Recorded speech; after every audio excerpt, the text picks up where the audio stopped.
And we Bengalis are fiercely proud, right? We're elitist, we're proud of being Bengalis, we love Kolkata for hopefully all the right reasons, and my goal is to make sure that these people don't have to leave the city in order to be themselves. So that's what drives me, I guess, at the end of the day. So for me, I don't want to be defined as one particular thing. You can call me whatever you want. At the end of the day, I'm there to help my city's youth find themselves in a way, I guess. That's just me.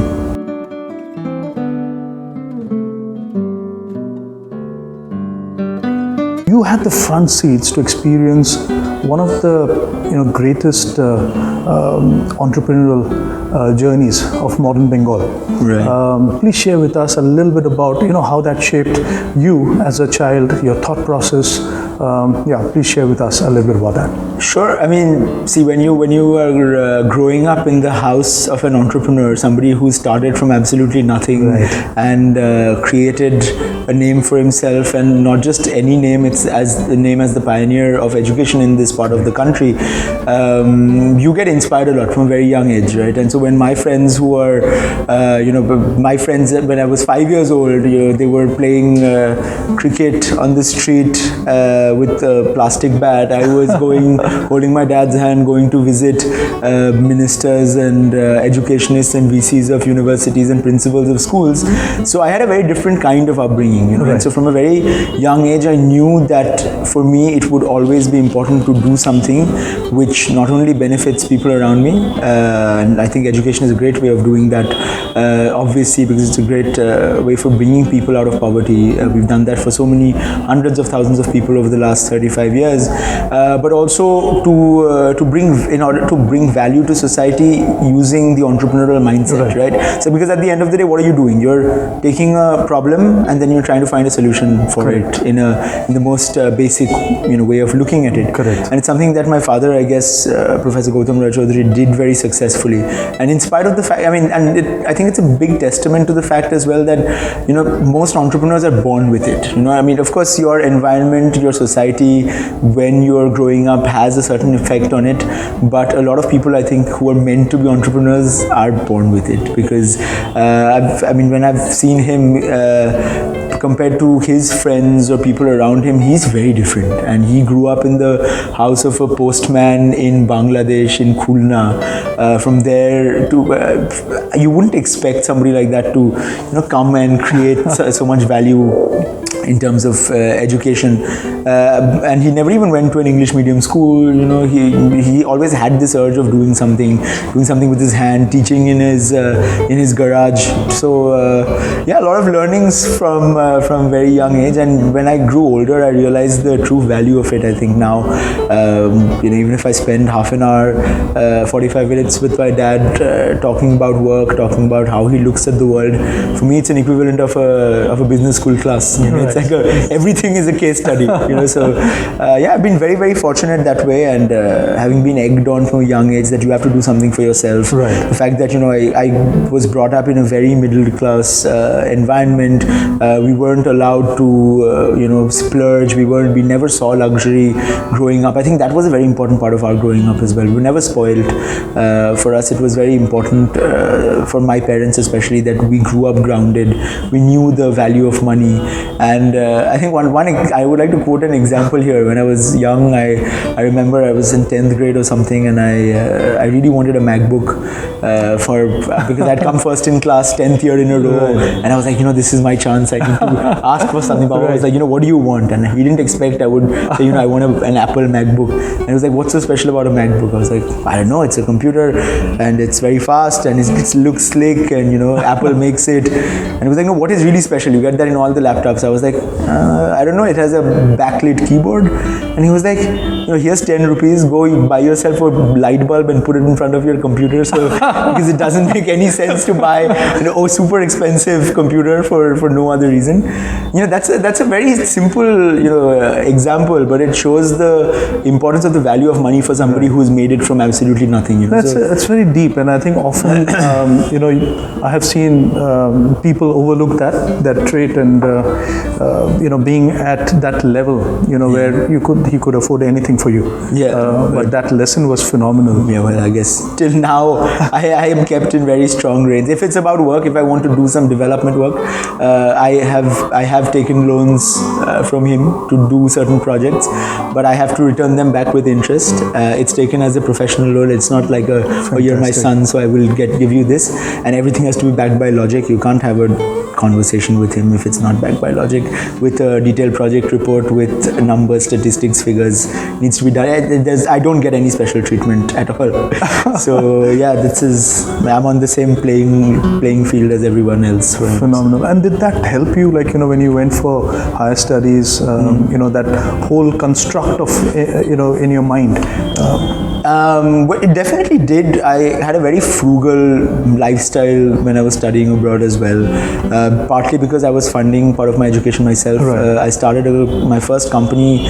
I started when I was 19 years old. I started producing music. Phenomenal. And from the part of the proceeds through that, of course I reinvested back into the business, but I also made some savings there, and which I was able to use for my daily expenses. Living in France is not cheap. Yes. I went to study in the US, where it's even less cheap. In the Silicon Valley, it's ridiculously expensive. And I did not, once you turn 18, 17, 18 years old, you want to do something by yourself. It's very hard to take money from your parents, I think. That just the fact that I would have to ask my parents for my subsistence is something that I couldn't come to terms with. As I was like, I'm going to try and figure this out by myself as much as possible. Right. So I was working multiple jobs, doing internships, making my own living my way. So I think that independence, that idea that I had to be independent of any other constraint around me, that helped me become a more hardworking person, I guess. I was never I was never sheltered that, okay, you know what, you do this, I am here to protect you. I think one of the biggest lessons I got was the fact that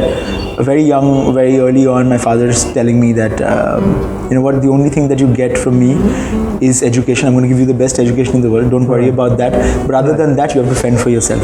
So everything that you do in your life, you have to prove your self-worth, and if you deserve it, you'll get it. Not because you're my son. That would never happen. So, which is a fairly big statement, because by then, obviously, Techno India was a big name, and he could have had a different kind of a thought process in helping you grow and supporting you. And I tell this because I studied overseas, and I know how difficult it is, while you're studying, to cope up with other pressures and to fend for yourself. So well done. And very basic things. Also, running your own house is quite hard, no? Those are simple decisions. Very simple things, but having to wash your own clothes, cooking your own food, doing your groceries. I think Bengalis in general are very spoilt in that way. That babu shona byaparta, you have that your mom is helping you out with chores at home. You have a helper at domestic help. You have some mashi coming and doing your bed. Right. You don't realize the amount of work that goes into it. And the effort, the amount of effort, just taking time out of your work life and doing all those things. And I think that was very important for me, like learning to just survive on my own. Right. And I say that to a lot of our students as well. It's great you have people at home to help you now. Tomorrow you won't. You need to be prepared for that. It's not easy when it's like -5 degrees outside, going and doing your laundry and picking it up from the next building, walking in the chilly French winter and doing that. Yeah, these teach you some things about resilience, about life in general. Absolutely, because these are, for me, I always say, that's where perhaps I got my discipline in whatever little I may have done, coming up from very humble background, growing up in Kolkata. But those are the things, when I went there, those challenges, as you mentioned, it kind of those reflections came back to my mind. And as you said, those are the things that you tell your students, and that's the real life, Yeah. That's the real life. Yeah. So let me move on to the next question which I wanted to ask you. And you're a multi-talented person. How would you like to define yourself? An educationist, a musician, Kolkata lover? See, this is where you trump me, because I never know what to say when people ask me what is it that you do. In fact, I recently had a website made to help figure out what I was about, and the whole point was, from when I was growing up, I never wanted to be defined by what I do, because I think how successful you are as an entrepreneur to a large extent depends on the multitude of things that you can do, the multitude of roles that you can play. And for me, my end goal is very simple. I want to see this city of Kolkata becoming more relatable for its younger people. And I see a lot of my friends who've moved abroad purely because of the lack of economic opportunities in the city. And if I focus on one particular sector, I will not be able to achieve my goal. So because of the fact that I'm extremely privileged and I have a lot of resources that I could potentially use for the betterment of society, if I don't do that over multiple sectors, be it education, be it entrepreneurship, be it music, be it theater, arts, everything that I can put my hands on, and I create an ecosystem for young people where not only do they enjoy themselves more while they are young, that's also very important, having places to just unwind and just be yourself. And then from that point on to finding economic opportunities which are relevant, which does not propose that that age-old problem, oh, am I going to now live a life of mediocrity in a city which is not mine? And we Bengalis are fiercely proud, right? We're elitist, we're proud of being Bengalis, we love Kolkata for hopefully all the right reasons, and my goal is to make sure that these people don't have to leave the city in order to be themselves. So that's what drives me, I guess, at the end of the day. So for me, I don't want to be defined as one particular thing. Right. You can call me whatever you want. At the end of the day, I'm there to help my city's youth find themselves in a way, I guess. That's just me. Oh, very well said. And we are sitting at Offbeat, which is a phenomenally innovative construct in Kolkata, especially from an entrepreneurship perspective. And please share a little bit about Offbeat. But Offbeat was a lifelong dream which I did not realize was a dream until we started making it. So I started producing music when I was very young. I told you about when I was 19, I started this studio called BlooperHouse. And ever since that happened, I knew that I wanted to make a platform for people to also play their music live. Right. Because we didn't have a lot of places in Calcutta. Back in the day, if you look at the 50, 60 years ago, when Woodstock was happening in the US, in Calcutta, there were people like Mr. Balasubramaniam or Usha Uttup or all of these greats who were making original music. Mohinder Ghoraguli in Bangla, or Nandan Bagchi was there, Amit Dutt. All of these guys were creating live original music back in the day. And then somehow, I don't know what happened, we sold out to mediocrity and covers, right? So most of the venues that you see, they would be playing cover music every night. And if a city is only giving attention and money and supporting cover music, which it means that the original music is not growing anymore. So for me, it was very important to see that independent artists got that scope, for which we were already thinking of creating a live music venue. And that's a thought process that started quite early on. We started looking for a place about 4 or 5 years ago when my friend Nishit, who used to run Jam Steady at Princeton Club, he told me that Princeton's shutting down, they want to focus on doing more marriages, and we don't have a live music venue anymore for the artists, by the artists. We're like, okay, we need to do something about it. We'd worked on many projects before, and we thought of starting a place. Now what happened was, it was very hard to find a place which we liked in Kolkata. Like, we could hire a place, we didn't find a lot of places, they were not the right kind of energy that the place was giving. So somehow a year and a half ago, when we took a look at this property, which used to be the old Landmark Hotel, it was a place which was not really known for anything innovative. We were like, okay, if we can do something here, it would be great. And I spoke to Nishit. I was like, we have one floor empty, why don't we bring our venue here, and I can build in a bunch of other things I had going on in my mind and create one ecosystem for everyone. Fantastic. And somehow it worked out. And so we created Top Cat, and which has now hosted over 150 gigs in the last year, less than a year, and it's become the mecca for live music in the city. Quite fast, young people, they love coming and hanging out here. It's not a big pinch on their pockets. It's very like-minded people. It's got that underground feel. I'm personally very happy that we were able to do that, give that back to the city. And on top of that, what we wanted to do was we wanted to build a layer of education for everything that we do. So the whole ecosystem was separated into 3 parts. So we said education would form the primal layer, where we're looking at more skill-based education. So on a day-to-day basis, what can you do to improve yourself? Sure. So it could be, be it design, be it dance, yoga, theater, music, production, graffitiing, tattooing as an art, and then coding, of course, which, I come from a coding background, so that's important. And then having a layer of hospitality sit on top, because people need to stay somewhere. So that's why we started Kolkata's first backpackers hostel, which sits on the top. And that's how we got connected on LinkedIn. That's how we got connected, right? When we spoke about that. And then you have the entertainment bit at the bottom. So you have the cafe, you have Top Cat. We had a restaurant. Now we're creating our own chain of restaurants. So the idea was also to bring all of those different kinds of energies together, because at the end of the day, you cannot be successful in your field if you have a myopic view of the world. And I say that to a lot of my students as well, even when I'm speaking at the various institutions, the IITs, IIMs, that you could be an engineer, you could be the best engineer in the world, but you would not be able to come up with worldly solutions if you don't look at the entire world as a whole, and you look at, okay, so this is a problem, these are the different stakeholders in the problem, and you need to be empathetic to all the stakeholders. Correct. You can't look at it only from the point of view of an engineer. What would an engineer do? No, that it won't work, because you need to look at what everybody else would do. How would the consumer behave to a product like that in the market? And how do I fit in there as an engineer? How do I fit in there as a citizen? And then you bring all of those energies together. So Offbeat was envisioned to be a place like that, and I think we've been able to do that quite a bit as already.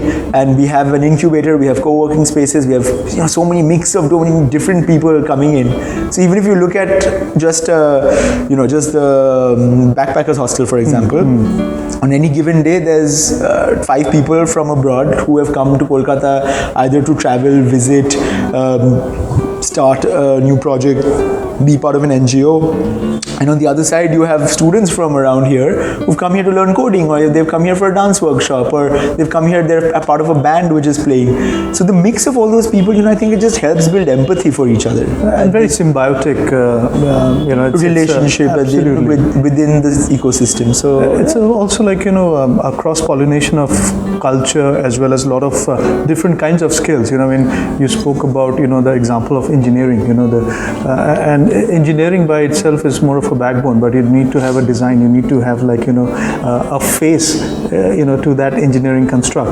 And that brings me to my next question, which I wanted to ask you, relating into design. How do you see Kolkata shaping up to becoming a global outsourcing destination for design thinking, that whole human-centric design? I know that you've got as Techno India some global partnerships and thinking. So I don't think the city needed me to do anything on that. We gave birth to Satyajit Ray, and till date he is regarded as one of the greatest graphic designers that the country, if not the world, has ever produced, with the kind of work that he's put in. And that happened many decades ago. So what we are kind of trying to now see, how can we crawl out of that mediocrity, because what happened was, from the time when we had the greats like Ray coming up with that super innovative ways of bringing out ads, the amount of effort that went into his films, from drawing out every single scene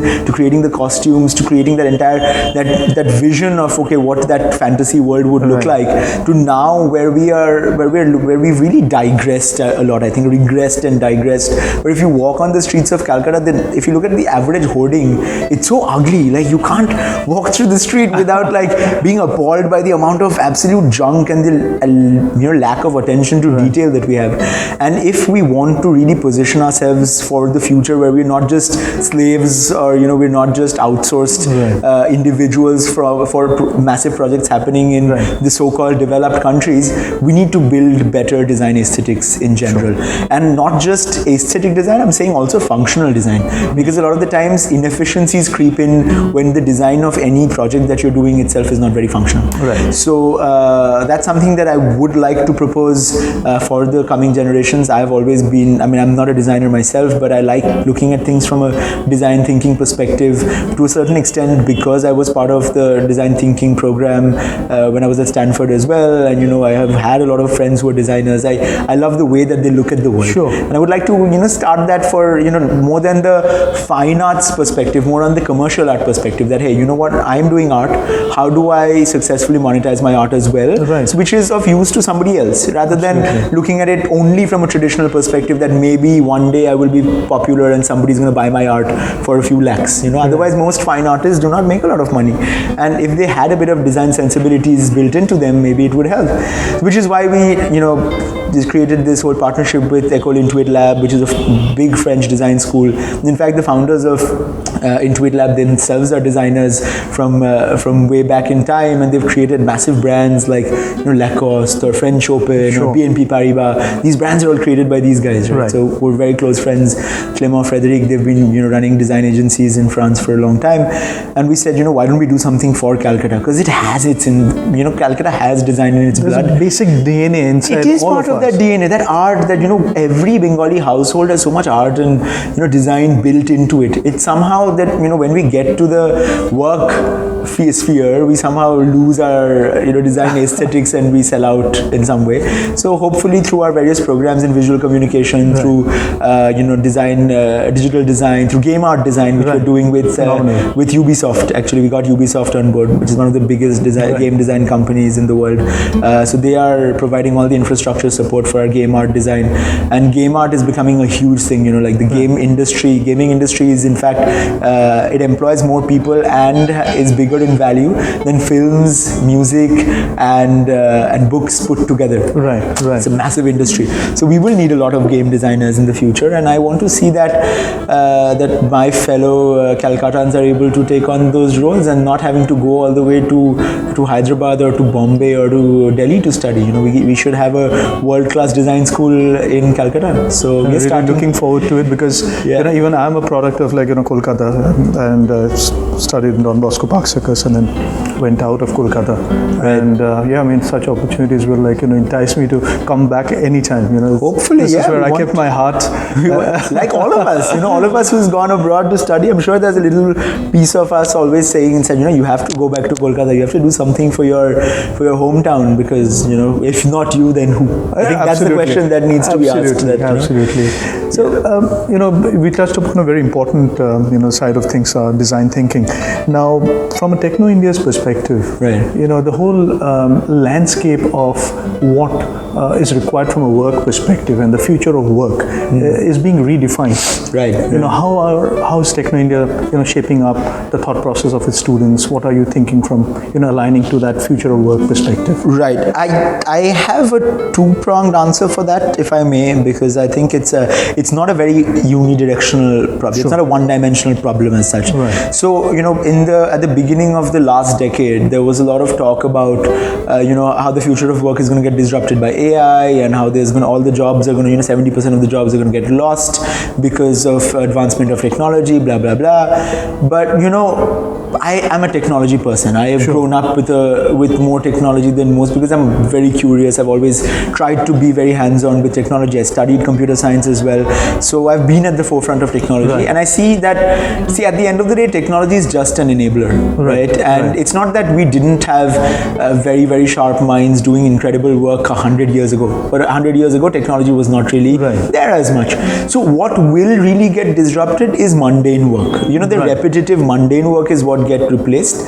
But whenever you have these articles on Bloomberg or whatever other, or Huffington Post, or them talking about how the future of work is going to completely put people out of job, I don't really agree with that, because what is going to happen is the way that the work is done is going to get challenged and disrupted, and more people will be doing you know, more critical thinking related work, more analytical work, which is where, you know, data science has become such an important part of our you know, for all of our industries. You know, more and more we need more and more data scientists. So we need to push our students towards those areas that, you know, and also help build critical thinking into these students. So I don't know if you know about this one survey that was done by Stanford University across the BRIC countries, Brazil, Russia, India and China, on the critical thinking abilities of its students. I haven't in schools, particularly in high schools. And what they figured was India ranked one of the lowest in the world in terms of critical thinking, because of the way that how repetitive our school education system is, how much it's based on rote learning in general. So if we need to reverse that, of course the school system needs to get an overhaul. But will only adding technology to the mix help? I don't think so. It needs to have a a more monumental transgenerational thinking mindset shift in that process, because otherwise it won't work. It's very well said, because it all needs to stem from probably the thinking process of parents, because it's all in that race. You have to, and I see some of my schoolmates who like me detested that thought process when we were growing up, doing the same thing to their kids who are now in 10th 11th standard. So I think we need to acknowledge this mindset and be a role model for that change. And so many other career options are available, right? Like you asked me, what do we do with Techno India that that we are able to maintain our position at the top? We've been the highest growing, I would say, educational group in the country for maybe 2 decades in a row now. Year on year, we have about 20 to 25% growth in our student strength. Currently, we have about 70,000 students. What I personally do quite a bit is I try to do interventions with the students quite early on, from the day that they come into the university, that hey, these are the opportunities that are available to you. Of course, they're very very industry standard, world-class opportunities that are available. We have state-of-the-art IoT labs, AI labs, virtual reality. We set up a virtual reality lab in India before anybody even thought about it. But also on the side of looking at personal growth, we also have we have a sustainability director at Techno India, which no other university in the country has. Not even national level universities or state-run or nationally run universities have sustainability directors. For us, it's important that you are going to grow yourself and you become somebody very important and very successful, but you also have to take care of those around you. And so looking at societal problems, environmental problems, these are things which are very important to us. And the interventions, when we start off with our orientation classes, for example, I speak to in fact every single student who comes to Techno India on the first day when they enter, and then I do multiple interventions with them over the years. But one of the first key messages I try to do that personally is that, hey, you know what, you are very privileged.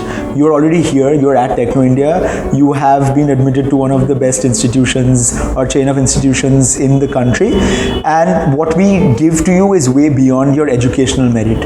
What we are saying is, hey, you know what, before there was no scope for someone to make money by doing videos on YouTube. Now that's a credible career option.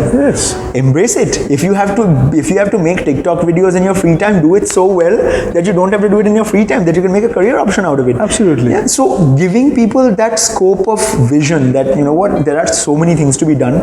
You have to be on your feet, you have to read, you have to be updated with what's happening in the world. And I think that's what sets us apart from everyone else. You're very, very well said, because one of the things I have observed with years over almost 2 decades of my career overseas is somewhere we feel as individuals little apprehensive in sharing our thoughts or expressing ourselves. And we nod. This becomes, the Indian headset becomes, can be used any which way. So maybe. So what you said was very fundamental, to someone's expression. And I think it's that confidence which shapes anybody's career. Regardless, you want to be one of the 3 idiots or whatever. You need to be very clear about what you want to be and understanding yourself. So what you said was very deep to that effect, and I just thought I wanted to make this statement while on the show. It's that self-realization, self-actualization. You spoke about society, you spoke about sustainability. Wanted to ask you, how important is social entrepreneurship from a Techno India's perspective, from your perspective, and anything that you are doing. Right. This is something that's very close to my heart, and you'd be surprised to know that 5 years ago I didn't even know what social entrepreneurship meant, and it all happened because of one person, Pauline, who is our sustainability director, also happens to be my partner in life, and we, she studied sustainability and social innovation. That's how we met. We were in the same university, and what we figured quite early on, what I figured quite early on, is I had no idea about the scope of what social entrepreneurship can bring to the table in terms of impact. Because if you look at a country like India, we can't really have innovation that's done for 15 people, 20 people, 100 people, even 1,000 people, because you're not impacting enough people. We're a country of 1.5 billion people. We need massively disruptive solutions, and that needs to come from the grassroots level. It needs to be driven from a grassroots level. And the problems in society today are so vast, there's so much to be done in general, is that if we don't take, as leaders of tomorrow, as influencers, as thinkers, as educators, if we don't take that step today, it's going to be very hard to implement tomorrow. So with Pauline's intervention in my life, I started realizing that quite early on. When she decided to move to India, one of the first things I think we spoke about was that, hey, you know what, how can we really create a bunch of capabilities within the city which brings all the social and environmental actors together, which is how Y East began. I don't know if you've heard about Y East, and which is our sustainability wing for Techno India, and we're driving a lot of change through that. I mean, on an average basis, we run about 5 major programs every year, which with relation to social entrepreneurship, waste management, distribution of clothes. We run programs on education, awareness for students, teaching people about how the Sustainable Development Goals of the UN can be utilized for giving a structure to the kind of impact that we're looking at, and basically consolidating the sector, because I think that's an important task as well. And I feel that this is maybe one of the things I'm the most proud of, what we've done over the last few years, be it with the Ganges River cleanup project, which went quite viral, a lot of people talking about it, consul generals of the various countries joining in, cleaning up the Ganges with their hand, to delivering 1,500 kilos of warm clothes during the winters to people on the streets, to homeless people. And the fact that we look at this not from a charity point of view, because I think charity is really it's like a playground of the rich. It really doesn't bring in a lot of impact, because you can't determine how much impact you're having purely based on charity. We look at it as social business. How can we improve the lives of people, give them a sustainable livelihood while doing good work as well? And now we are starting a very interesting wing within Y East, where we are going to be supporting international entrepreneurs who want to invest in India, bring in investment, and to create sustainable social businesses in India, especially in the East and Northeast. We will be giving them that platform. We'll be running their operations on the ground, because there are a lot of synergies that can be run. We can provide a lot of employment opportunities, internships, apprenticeships through these programs. Phenomenal. So we're creating that platform as well. I mean, it reminded me of Professor Muhammad Yunus's one of his statements. He said, like, charity money is used once, and when you do impact investment, that money can be used multiple times. Good thing that I think Pauline was mentored by Professor Yunus very early on. So they've worked together on various projects before. So I think we've been taught well in that regard, and hopefully we can bring that kind of not incremental but exponential change in the city, because we don't have a lot of time. If Kolkata has to regain its position of former glory, as the intellectual hub of the country, we have a lot of work to do. Absolutely. So you inspire a lot of people, including me. What inspires you? Thank you. What inspires me? To a large extent, the fact that the problem is quite large. We are not dealing with a micro level problem. The fact that I have my hands in a lot of different pies, I want to make sure that I do justice to all of them, and knowing that my time is limited, I have 24 hours in a day, I need to be providing some value to every single minute that I'm putting in effort in my work. I think that has a lot of impact. So even the weekends, I mean, I used to take my weekends off before. I used to take my Sundays at least off, but that's gone now, and I don't know how healthy it is. But recently I took this challenge up to myself that at least till I'm 35, I'm going to be using my weekends to bring some value to the ones, completely pro bono, do awareness sessions, run workshops for people.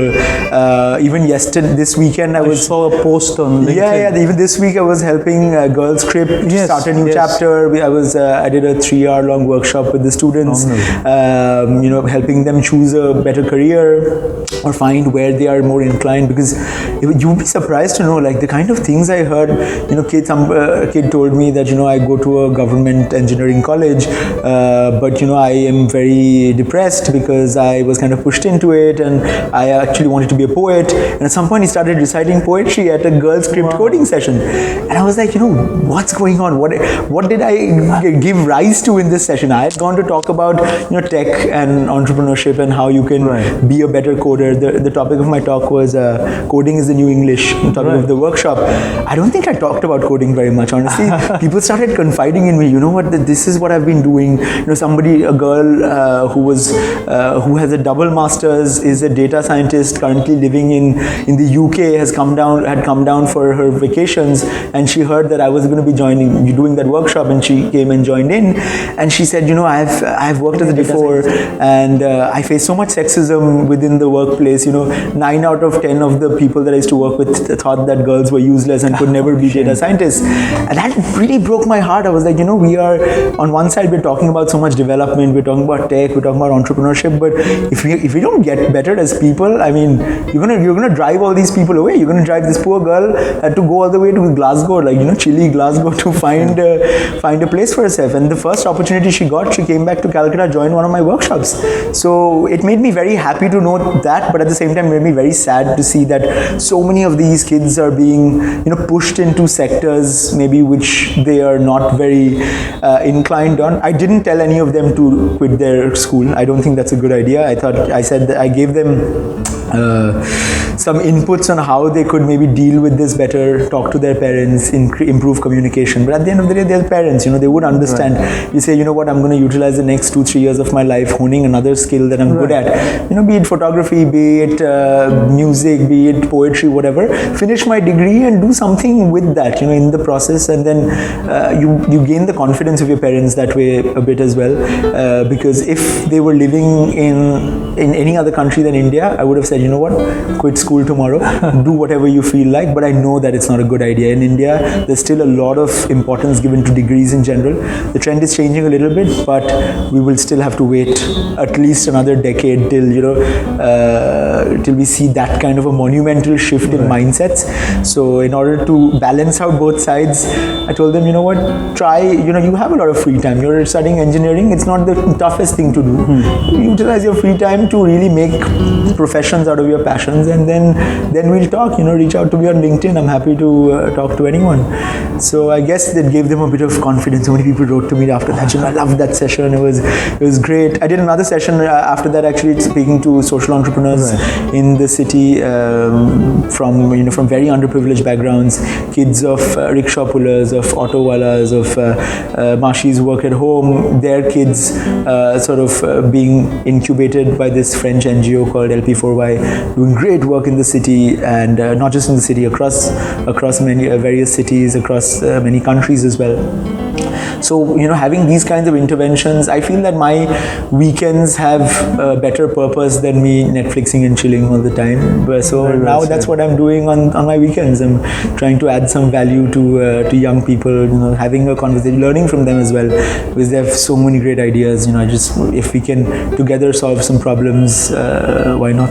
Very well said. And do you think that could potentially sometime in future create maybe an idea for a social MBA within Techno India Group? We are launching a social entrepreneurship MBA this year. Oh, so with the kind of read your mind ahead. Yeah. So we have an MBA on social entrepreneurship and waste management that we are starting this year. Phenomenal. Under the aegis of the MHRD, and in conjunction with the Mahatma Gandhi National Rural Center for Education, MGNCRE. So they've come on board as partners, and we are launching a full-fledged 2-year MBA to support social entrepreneurs on the ground, understand understand the business side of things, analytics. How do I take impact and create measurable KPIs out of it? How do I really have an impact on the world? So let's see. We had a very interesting opening. We had a academia, industry, national meetup.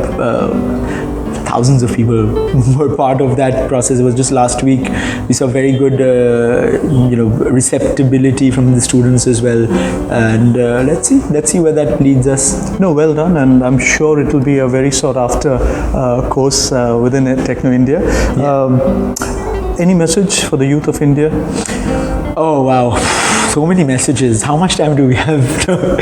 But I think primarily what I would want to say to all of you, I mean, I'm not much older than if you're talking about the youth of India as such, I think I still fall under that category, and all of you guys are my younger brothers and sisters, maybe even my same age. And if there's one thing that I would really like you to do in life is to look at the world through the lens of a critical thinker, because I can't stress on this enough.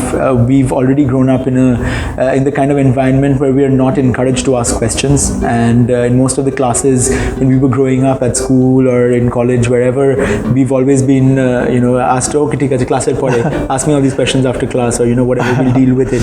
But I think it's very important to keep that curiosity alive within you, because otherwise it's going to be very hard for us to take this with all of you, to take this city and this country to the next decade, because we need a lot of critical thinkers. We need people to pay attention to detail. We need people who are curious, just they want to know about what's happening in the world.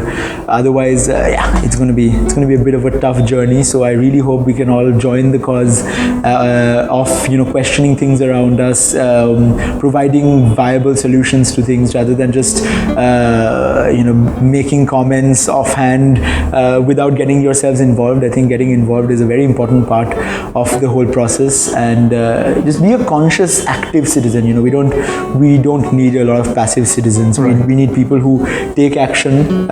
We need people who are going to be out on the field, serving the cause of their motherland, and hopefully we'll be able to create a better country for tomorrow.